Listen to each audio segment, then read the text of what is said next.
हंसते और हंसाते रहना अंतर मन अभिलाषा है, रोते आना हंसते जाना जीवन की परिभाषा है। नमस्कार। आज बहुत ही परम सौभाग्य हमारा है, जैसे कि हमारे सनातन धर्म में ये परंपरा है कि अतिथि देवो भव। हालांकि कुछ हद तक इसका निर्वहन बंद हो गया है अपने समाज में।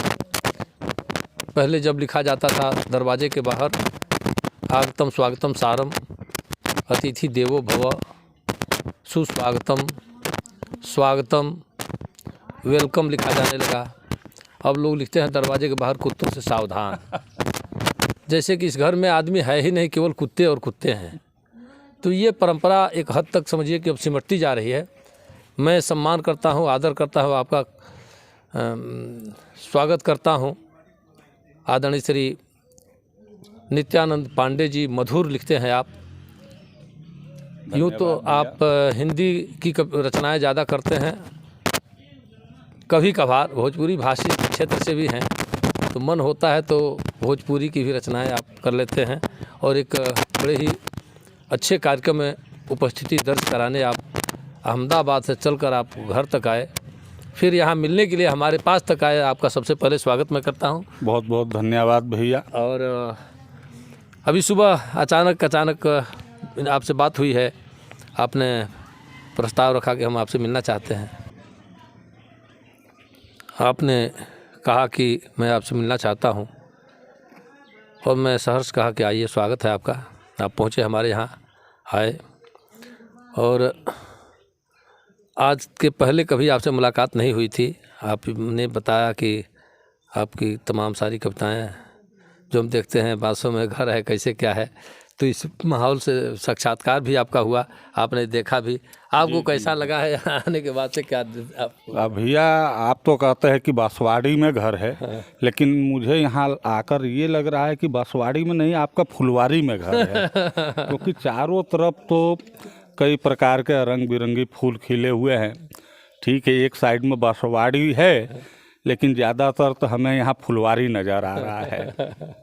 बिल्कुल बिल्कुल, ये आपके दृष्टि का कमाल है। सही बात है कि हम कहते तो हैं कि हम बांसों के में बसे हैं, लेकिन अपनी व्यवस्था के तहत एक कुछ फूल पौधे हमने लगाए हैं, थोड़ा सुकून के लिए, थोड़ा सुबह सुबह की ताज़ी हवा के लिए, थोड़े इसके सुगंध के लिए।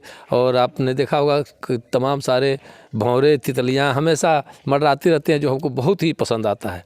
तो ये प्रकृति प्रेम एक तौर से कहा जाए, इससे मैं जुड़ा रहता हूँ। और सुबह सुबह मैं सो के उठता हूँ तो चारों तरफ बिल्कुल हरा भरा एकदम दिखाई देता है, मन एकदम पुलकित हो जाता है, प्रसन्नचित्त हो जाता है। तो मैं इस बांसों के वन में रहकर भी बहुत प्रसन्न रहता हूँ।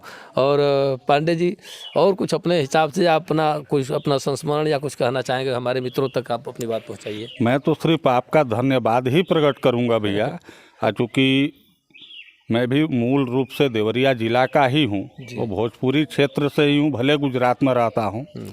तो मैं आपका आभार प्रकट भोजपुरी भाषा में ही एक दोहा के माध्यम से जी जी जी, स्वागत है कि गदगद मनवा हो गईल, गदगद मनवा हो गईल, पाके राउर प्यार।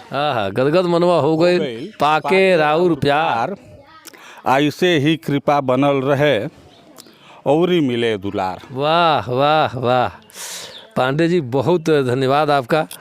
और देखिए, आदमी को कलाकार होना, कवि होना, शायर होना, जो भी कुछ प्रकृति जैसे चाहती है जिसको बनाती है, तो सब कुछ अलग है। लेकिन man is a social animal कहा गया है अपने समाज में। आदमी अगर है तो सामाजिक जीव है, सामाजिक प्राणी है।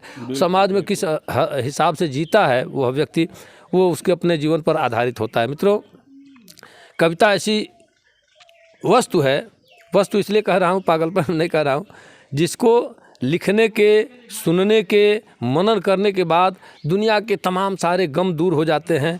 आप लाख व्यथा पाले रहें, लाख तनाव में आप हों, कहीं किसी कवि की अच्छी पंक्तियाँ आपके को सुनाई दे गई, आपको दिखाई पड़ गई, और आप थोड़ी देर के लिए ही सही, 1-1.5 मिनट के लिए, 5-10 सेकंड के लिए भी अगर हंस दिए, मुस्करा दिए, तो समझिए कि आपका तनाव आधा चौथाई बच जाता है। ऐसी मान्यता है लोगों की, ऐसा आप देखते भी होंगे, मैं भी देखता हूँ, मैं भी अनुभव करता हूँ ऐसा। तो लिखने, पढ़ने, रोने और गाने से तमाम शरीर की व्याधियाँ, तमाम बीमारियाँ, तमाम ऐसी चीज़ें दूर होती हैं अनायास, बिना किसी दवा के ही, और मन हमेशा प्रसन्नचित रहता है, स्वस्थ रहता है। मैंने अपनी कविता में कहा भी है कि हंसते और हंसाते रहना अंतर मन अभिलाषा है, रोते आना हंसते जाना जीवन की परिभाषा है।